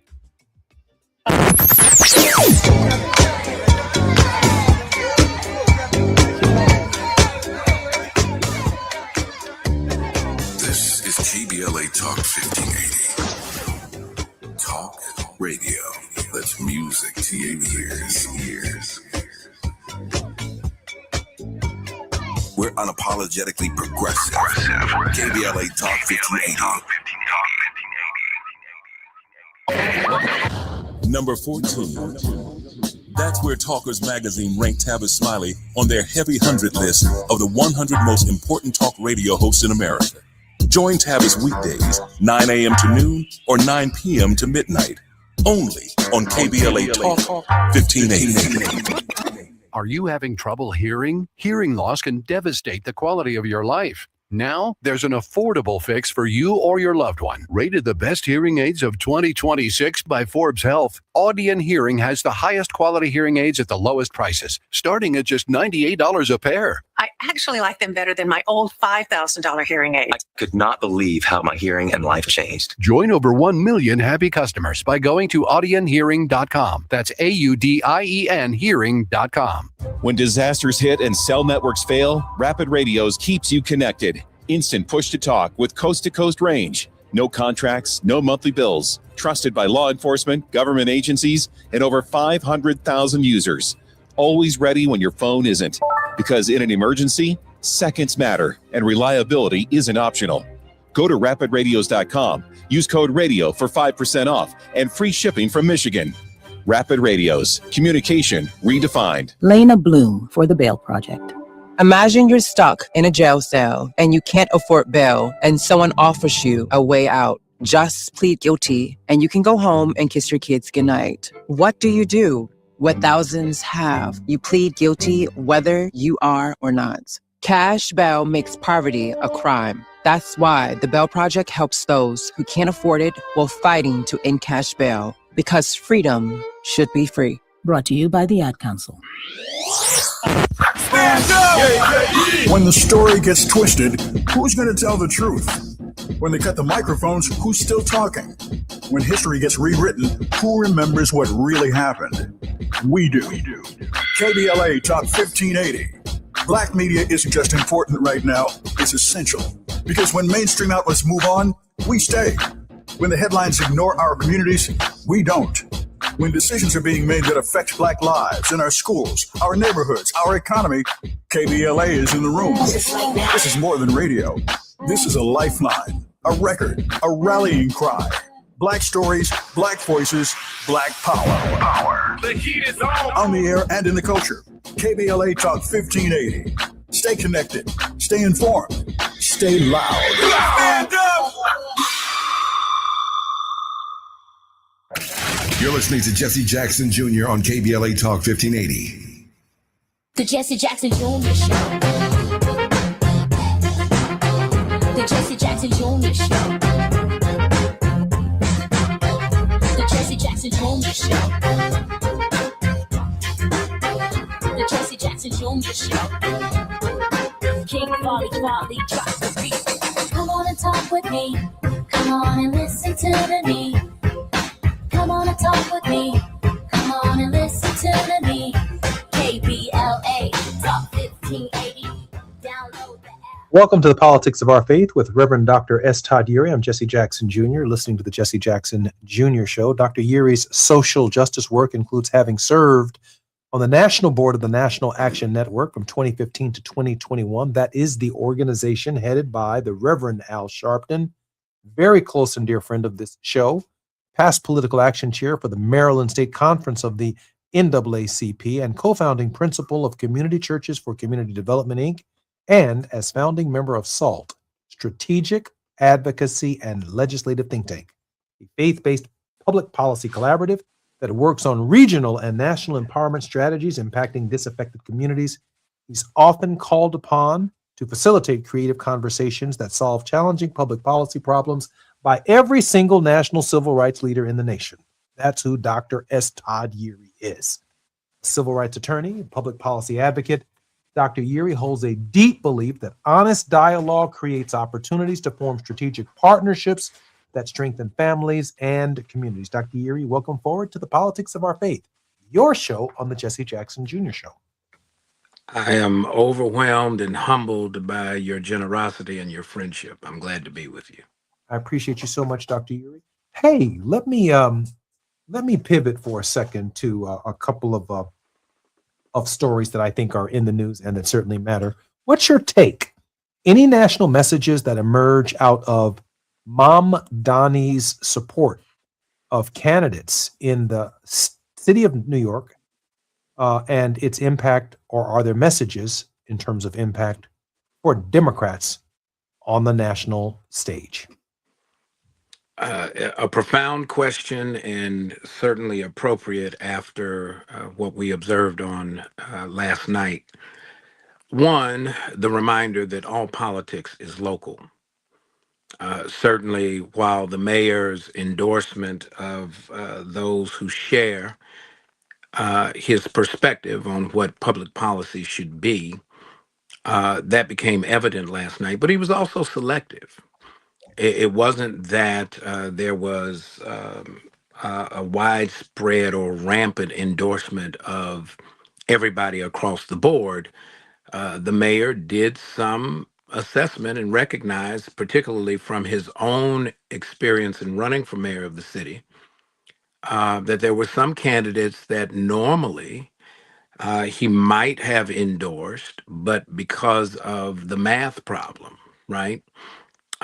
He chose not to. And so, yes, his endorsement aligned with folks in districts where the math was favorable. He abstained from getting involved in places where the math was much more questionable. And so what he's confirmed is that we've got to know what's going on the ground. We can't just assume that platitudes and rhetorical flourishes is going to motivate folks to vote their self-interest, especially if we don't know what their self-interests are. And so I applaud the mayor. I think we should recognize that he comes in with wind at his back. He's in the early honeymoon stages. Certainly, there's some alignment from last night with when he ran. But we also recognize that he's got some work to do. We all do, to understand what's going on. What may affect one neighborhood may not be the same thing that affects another neighborhood. And so we have to be to make sure that everybody gets a chance to be heard. Dr. Uri, let me ask this question. I was born in 1965, and so I was very much aware of a big city machine in the city of Chicago, even in my early years. The power, the influence of Mayor Richard J. Daley. They called him Boss. That's what Mike Royko called him in his book, Boss. And the idea of big city machine politics. You know, Daley was accused of fixing the votes in 1960 for John F. Kennedy with Sam Giancana and others. You know, some last-minute precincts being delivered from the city of Chicago and the state of Illinois, swinging the Electoral College. We don't know what the details were, but that's certainly the lore that has evolved from some of the heavy-handedness of big machine democratic politics. And largely in response out of the city of New York was a national response from a big city mayor. And as far as I can tell, I may be wrong. I don't know if Karen Bass has this kind of leverage, or Kasim down in Atlanta have this kind of leverage, or DC only has one non-voting delegate. But I don't know any of our big city mayors who could have accomplished what Mamdani accomplished in New York City, of all cities in the country, on the issues that the candidates ran against incumbent Democrats. Dr. Uri, what does that say to you about the emergence of a progressive democratic machine? Well, one, there's the machine, right? Be careful that you don't become the thing that you're fighting against. Yeah, that. But right. Also, you know, that right there. That's a real thing, right? What do we do with real. this, right? Do we automate it and expand it? But also to recognize what it is and what it isn't. It speaks to the mayor's influence in New York City. It does not make it automatic that the mayor's influence in terms of New York City's politics is transferable to, say, Atlanta or Chicago or anywhere else for that matter, right? So there's a contextual awareness that I think we have to kind of make sure we don't lose sight of. But it also says to the party, as we look more broadly, is that there's something going on in the Democratic Party where when you talk about building a coalition, as Reverend often taught us, is that coalition building is about consensus building. It doesn't yield unanimity. So you have to figure out what you agree on and decide to fight for that, while the other things that may be a little more contentious don't handicap your ability to make progress. That's where I think the progressive movement misses a bit of the opportunity. That often it gets presented from the progressive side that it's all or nothing, when in reality, depending on where this plays out, as you have, 435 members of Congress. When we think about the 100 senators, we have to be mindful of the fact that each one of those districts is somewhat unique. And if we're not willing to be not just bilingual, multilingual, to be able to understand and interpret what folks are saying to us in real time, we're going to miss the window of opportunity to build a true coalition that allows us to make progress on the things where we have synergy without being sabotaged by the debates around the issues where we don't yet have consensus or agreement. Reverend Uri, we have about a minute before we come forward. I woke up this morning and my name after Mamdani's victories in New York is Chuck Schumer. How am I feeling this morning? Well, you know, you were part of the institution. Congress is an institution. Let's see what happens on the Senate side. The mayor is a mayor. It's different than trying to pull a caucus with folks from diverse perspectives and diverse regions to get things done. I'm Jesse Jackson Jr., listening to the Jesse Jackson Jr. Show. On KBLA Talk 1580, Dr. Uri is a civil rights attorney, a public policy advocate. He holds a deep belief that honest dialogue creates opportunities to form strategic partnerships that strengthen families and communities. I'm Jesse Jackson Jr. It's the 5th anniversary of KBLA Talk 1580. More when we come forward right here on KBLA. While you're stuck in traffic, we can at least bring you up to speed on the news of the day. You're listening to Jesse Jackson Jr. only on KBLA Talk 1580.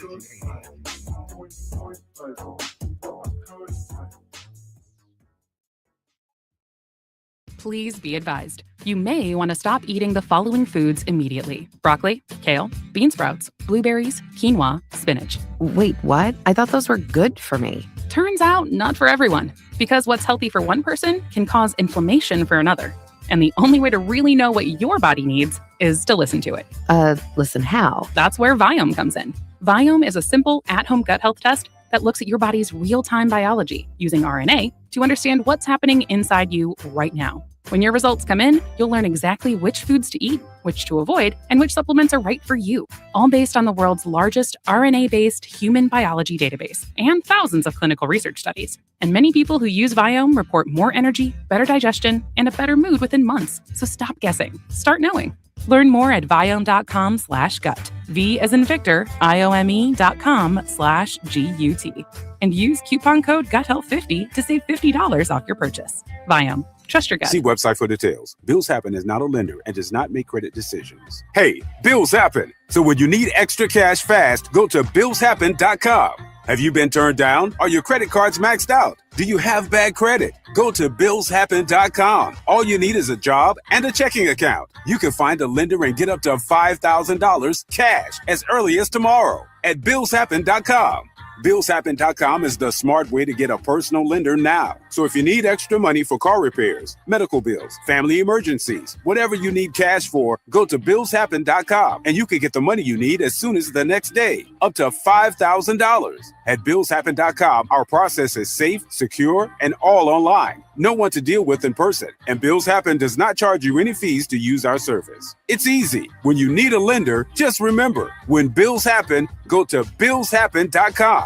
BillsHappen.com for the cash you need now. BillsHappen.com. KBLA Talk 1580. We've got a lot to talk about.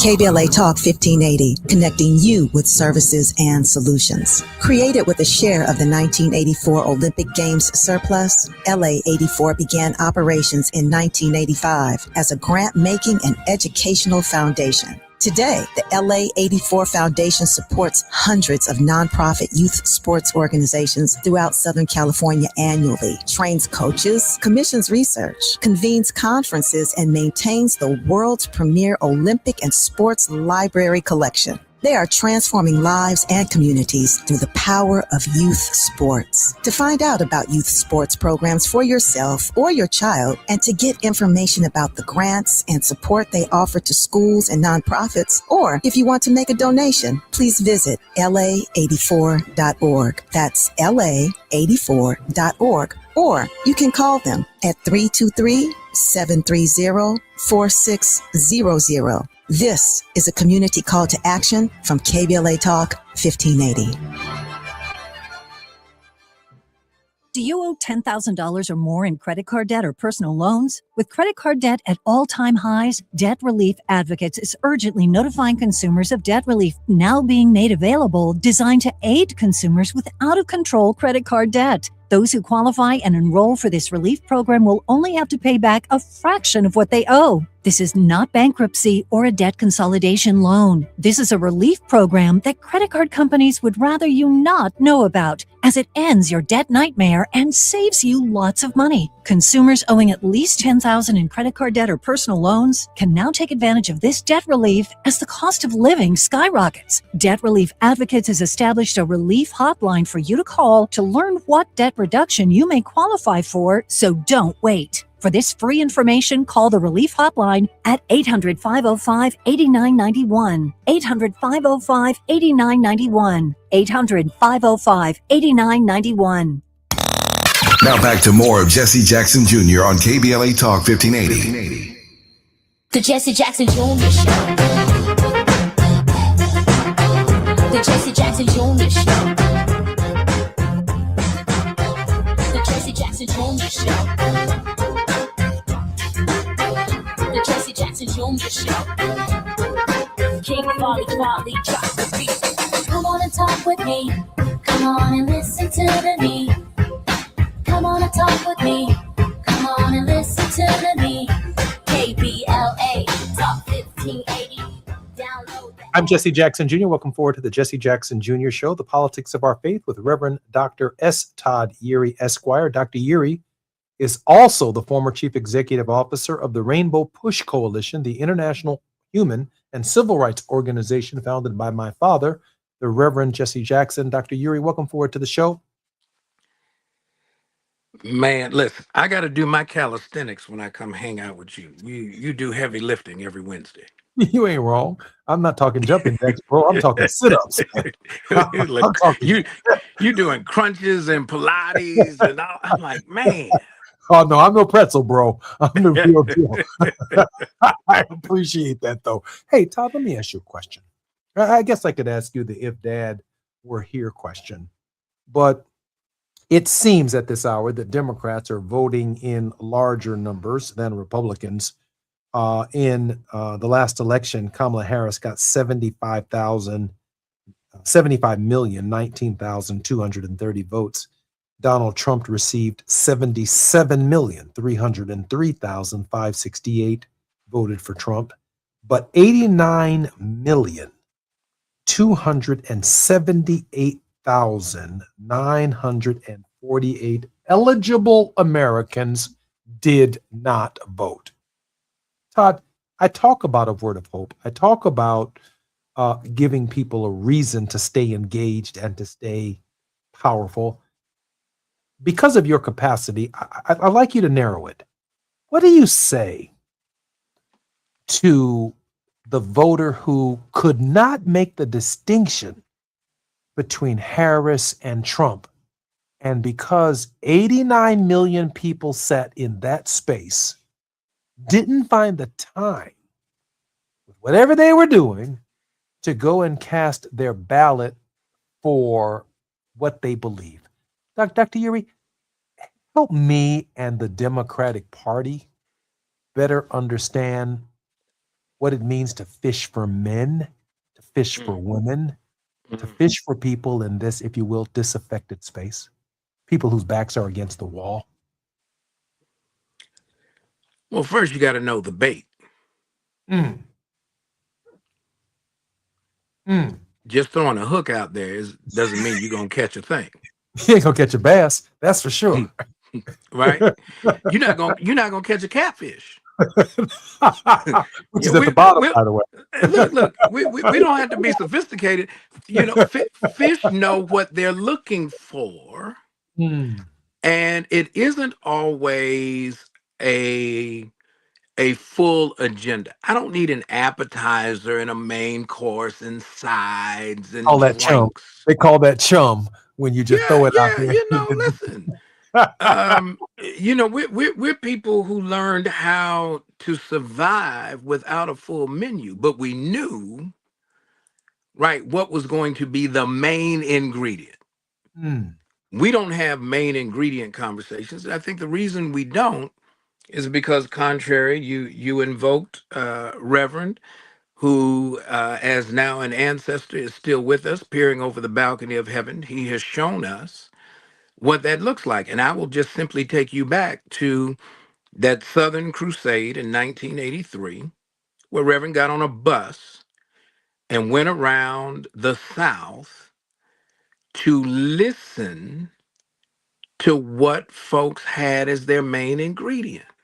Wow. Wow. And he spoke to that. That part. That part. It's not, this is not a hard experiment. When you do the top heavy, I know better because I'm in this place and so I can tell you what your priority ought be, then what you do is you offend the legitimacy and the credibility of folks who have a perspective. And when they feel like their participation, their use of time, everybody gets 24 hours, that's it, that's all.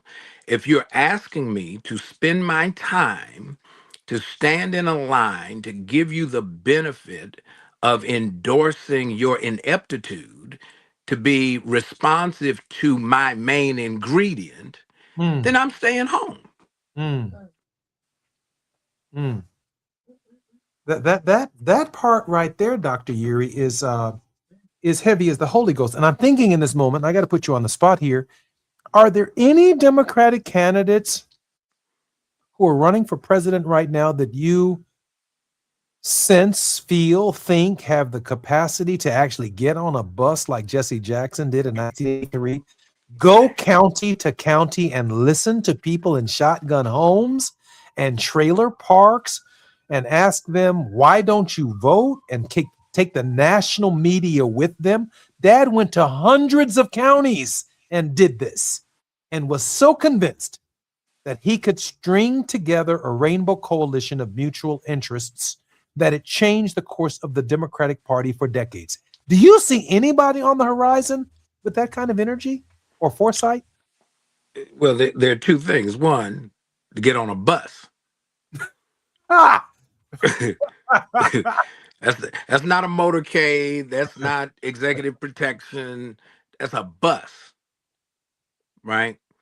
And honestly, the sitting down with regular folk, your neighbor, to understand what was done, that was really the last time we saw it, was something that Barack Obama did in the lead up to the 2008 election, where he would kind of have this thing. If you want Barack to come sit down with you and some of your neighbors to talk about the issues, then you can put your name in and we'll pick you, and then we'll come to your place, right?